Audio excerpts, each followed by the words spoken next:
उसके बाद adding manure and fertiliser. अब सीड्स डालने के बाद मन्योर और फर्टिलाइजर ऐड करता है। The substances which are added to the soil in the form of nutrient for the healthy growth of the plants are called manure and fertiliser.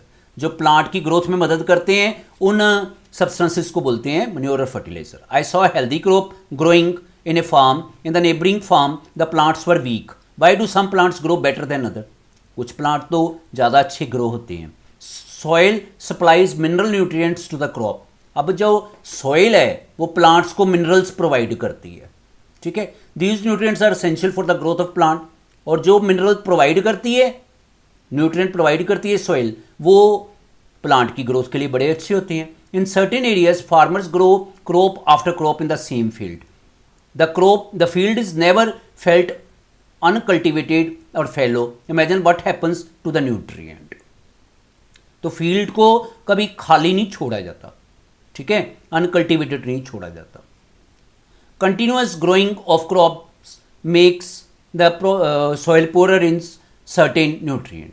अब अगर एक ही क्रॉप आप उगाते रहोगे तो उससे, मान लो कनक उगाते हो, आपने पहले 6 महीने कनक उगाई है, उसके बाद भी मान लो कनक को जो है वो लेट इट बी कि उसको नाइट्रोजन ज़्यादा चाहिए था, ठीक है। आपने कनक की फसल उगाई, उसके बाद जो अगले 6 महीने फसल उगाई, मान लो वो भी आपने ऐसी उगा दी जिसको नाइट्रोजन ज़्यादा चाहिए, तो उससे क्या होएगा कि ज़मीन में नाइट्रोजन की तो कमी हो जाएगी बहुत ज़्यादा। तो किसान क्या करता है, फसलें जो है वो बदल बदल के उगाता है। पहले 6 महीने ऐसी फसल उगाती है जिसको मान लो नाइट्रोजन चाहिए, अगले 6 महीने ऐसी फसल उगाता है जिसको नाइट्रोजन नहीं चाहिए, मान लो पोटाशियम चाहिए, ठीक है, वो ऐसी फसल उगा देता है ताकि पहले 6 महीने नाइट्रोजन ज़मीन से अगर निकल गया है तो अगले 6 महीने सिर्फ पोटाशियम निकल रहा है, नाइट्रोजन नहीं निकल रहा, नाइट्रोजन बल्कि हवा से ज़मीन में आ रहा है। तो ज़मीन में किसी भी न्यूट्रिएंट की कमी नहीं होती ऐसा करने से। Continuous growing of crops makes the soil proper in certain poor in certain nutrient. Therefore, farmers have to add manure to the field to replenish the soil with nutrient. This process is called manuring. Improper or insufficient manuring results in weak plant. ठीक है, तो क्या करता है किसान, क्या करता है कि ज़मीन में से न्यूट्रिएंट की कमी ना हो जाए, वो साथ में खाद वगैरह डालता रहता है, मन्योरिंग करता रहता है, मन्योर डालता रहता है। मन्योर जो है is an organic substance obtained from the decomposition of plants or animal waste.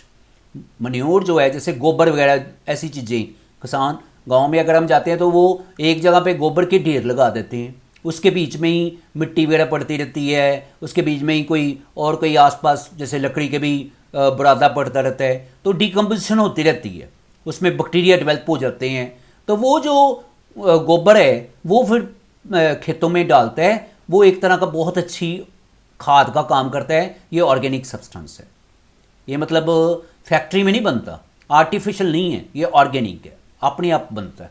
Farmers dump plant and animal waste in pits to open places and allow it to decompose. The decomposition is caused by some micro organisms.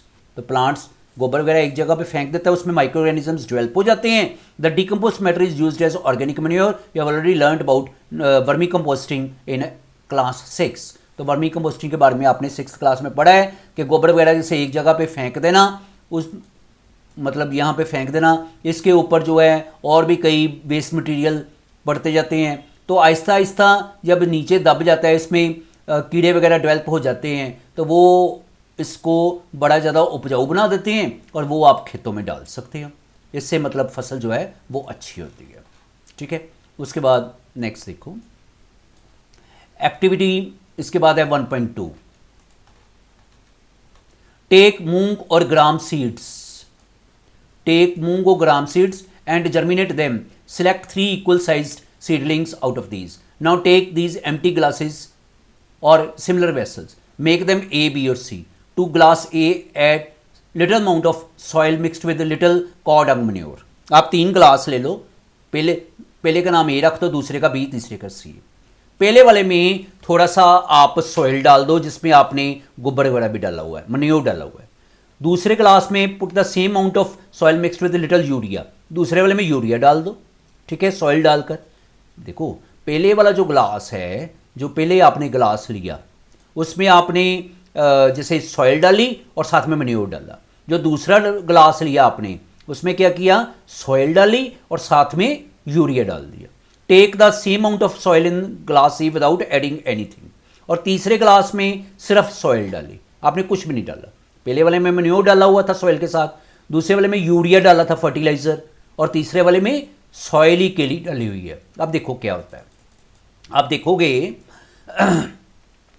Now pour the same amount of water in each glass and plant the seedlings in them. Keep them in a safe place and water them daily. उनको रोज पानी देते रहो। After 7 to 10 days observe their growth.